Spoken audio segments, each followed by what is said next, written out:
வணக்கம் மக்களே! இன்னைக்கு நம்ம வீடியோல எத பத்தி பார்க்க போறோம்னா, தமிழ்நாட்டுல சிஎம் விஜய் சாரு டிவிகே கட்சி வந்து ஏதாவது புதுசா ஸ்கீம் ரிலீஸ் பண்ணியிருக்காங்களா? அப்புறம் என்னென்ன ரூமர்ஸ்லாம் நம்ம கேள்விப்படுறோமே, அதெல்லாம் உண்மையா? பொய்யா? டிவிகே சைட்லேருந்து என்ன சொல்லியிருக்காங்க? சிஎம் விஜய் சார் என்ன சொல்லியிருக்காங்க? இதுக்கு மக்கள் என்ன சொல்றாங்கங்கிறத நம்ம இந்த வீடியோல பார்க்க போறோம். அதுக்கு முன்னாடி நம்ம சேனல இப்ப தான் ஃபர்ஸ்ட் டைம் பார்க்குறீங்கன்னா, மறக்காம சப்ஸ்கிரைப் பண்ணிட்டு, இந்த வீடியோவையும் லைக் பண்ணிருங்க. சரி வாங்க வீடியோக்குள்ள போலாம். இப்போ ஃபர்ஸ்ட்டு சொன்ன என்னென்ன ஸ்கீம்ஸ்லாம் சொன்னாங்களோ, அதுல என்னென்ன நடந்துச்சுன்னு ஃபர்ஸ்ட் நம்ம பார்ப்போம். முதல்ல மாசத்துக்கு 200 யூனிட் ஃப்ரீ யூனிட்ஸ் குடுக்க போறேன்னு எலக்ட்ரிசிட்டி யூனிட்ஸ் குடுக்க போறேன்னு டிவிகே மேனிஃபெஸ்டோலும் சரி, சிஎம் விஜய் சாரும் சொல்லியிருந்தாங்க. பட் அது என்ன ஆயிடுச்சுன்னா, 2 மந்த்ஸ்க்கு நீங்க 500 யூனிட் யூஸ் பண்ணா 500 யூனிட்ஸ்க்கு கீழ யூஸ் பண்ணா மட்டும் தான் அந்த 200 யூனிட்ஸ் வந்து நாங்க குடுப்போம். அப்படின்னு சொல்லி தான் கடைசியில இம்ப்ளிமெண்ட் பண்ணாங்க. இதுக்கு பயங்கர எதிர்ப்பு நடந்துச்சு. எதிர்ப்பு நடந்தாலும் ஒரு பக்கம் மக்கள் என்ன சொல்லிட்டாங்கன்னா, இது கரெக்ட் அவங்க செஞ்சது. இது மூலியமா யாரெல்லாம் வந்து எப்படி சொல்றது, ஒரு ஏழைப்பட்ட மக்கள் வீட்ல மட்டும் தான் எலக்ட்ரிசிட்டி கம்மியா யூஸ் பண்ணுவாங்க. ஒரு குறிப்பிட்ட குடும்பம் மட்டும் தான் யூஸ் பண்ணுவாங்க. அவங்களுக்கு வந்து இது பொருந்தும். அதுக்கேத்த மாரி அவங்களுக்கு இது குறையும். ஒரு நல்ல திட்டம் தான் அப்படிங்கிறாங்க. பட் ஒரு குறிப்பிட்ட மக்கள் என்ன சொல்றாங்கன்னா, இவங்க அப்படி சொல்லல. ஏழை மக்களுக்குன்னு சொல்லல. மொத்த மக்களுக்கும் தான் சேர்த்து சொன்னாங்க. அதே மாரி தான் இவங்க செஞ்சிருக்கணும்னு சொல்லி, அது ஒரு பெரிய ப்ராப்ளம் நடந்துச்சு. ஏன்னா, அது வந்து ஆட்சிக்கு வந்த மொத நாள் கொண்டு வந்த ஸ்கீம் அது. அதனால வந்து ரொம்ப பெரிய பிரச்சனை நடந்துச்சு அந்த டைம்ல. ஆமா எல்லாம் மத்த மக்கள்லாம் அந்த கட்சி தோத்ததுனாலயும், அவங்க கோவத்துல படும் பயங்கரமான எதிர்ப்பு நடந்துச்சு. செகண்ட் என்ன கொண்டு வந்தாங்கன்னா, மகளிரோட 2,500 மகளிர் தொகை சொல்லியிருக்காங்க. சிஎம் விஜய் சார் வந்து என்ன சொல்லியிருக்காங்கன்னா, ஏற்கனவே இப்ப மகளிர் உரிமை தொகையில வந்து எவ்வளோ வாங்கிட்டு இருக்காங்கன்னா, அங்க தமிழ் மக்கள் ரூ. 1000 மாசம். தமிழ் பெண்கள் ரூ. 1000 மாசம் வாங்கிட்டு இருக்காங்க.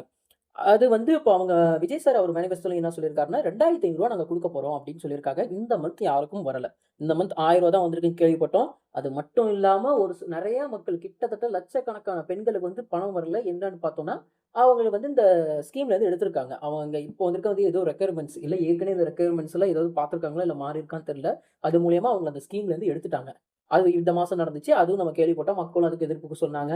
அந்த மாரி அது ஒரு பிரச்சனை நடந்துட்டு இருக்கு. இது இந்த இந்த ஸ்கீம் இன்னும் அமைக்கப்படல. நெறைய வீடியோஸ் நெறைய சோசியல் மீடியால சொல்றாங்க 2500 கண்டிப்பா வந்துட்டு இந்த மாசம் எங்களுக்கு பிரச்சனை இல்ல அப்டின்லாம் சொல்றாங்க. அதெல்லாம் ரொம்ப சுத்தம் பொய்.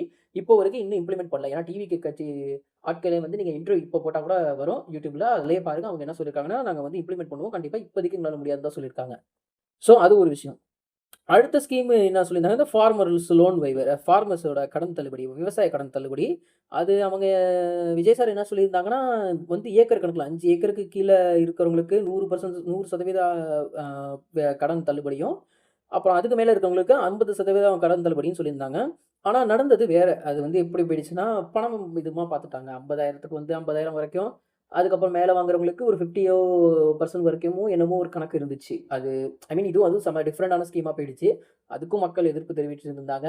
ஆனா இது எல்லாத்துக்கும் ஒரு பக்கம் மக்கள் எதிர்ப்பு தெரிவிச்சாலும், இன்னொரு பக்கம் இவங்களோட சப்போர்ட்டர்ஸ் என்ன சொல்றாங்கன்னா, ஆட்சிக்கு வந்து கொஞ்ச நாள் தான் ஆகுது.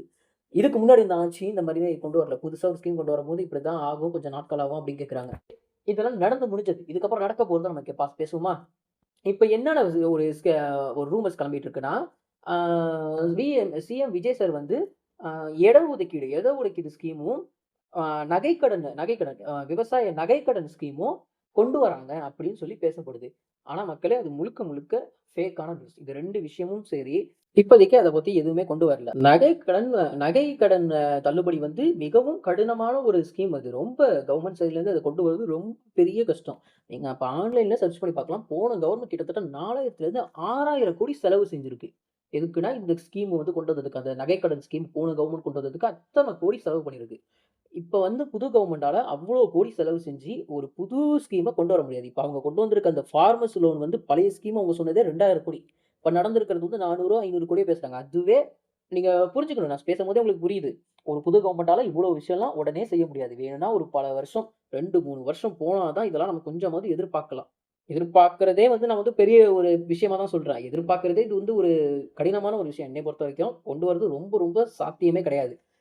ஆனா, அந்த இட ஒதுக்கீடு வந்து இது வந்து அவங்க விஜய் சார் வந்து வேற எதுக்கோ பத்தி அத பேசியிருந்தாங்க. அத வந்து இந்த மாரி இட ஒதுக்கீடும் அ இடம் குடுக்க போறாங்க. அந்த மாரி ஏதோ வந்து ரூமர்ஸ் இப்ப பரவிட்டு இருக்கு. எனக்கு கரெக்ட்டா தெரியல. பட் ஆனா, எது எனக்கு கன்ஃபார்மா தெரியும்னா, விஜய் சார் வந்து அஃபிஷியலா டிவிகே கவர்ன்மெண்ட்லேருந்து சரி, விஜய் சாரும் சரி, தமிழ்நாடு கவர்ன்மெண்ட்டும் யாருமே அஃபிஷியலா இப்போதைக்கு அந்த மாரி ஒரு ஸ்கீம் கொண்டு வரோன்ட்டு சொல்லவே இல்ல.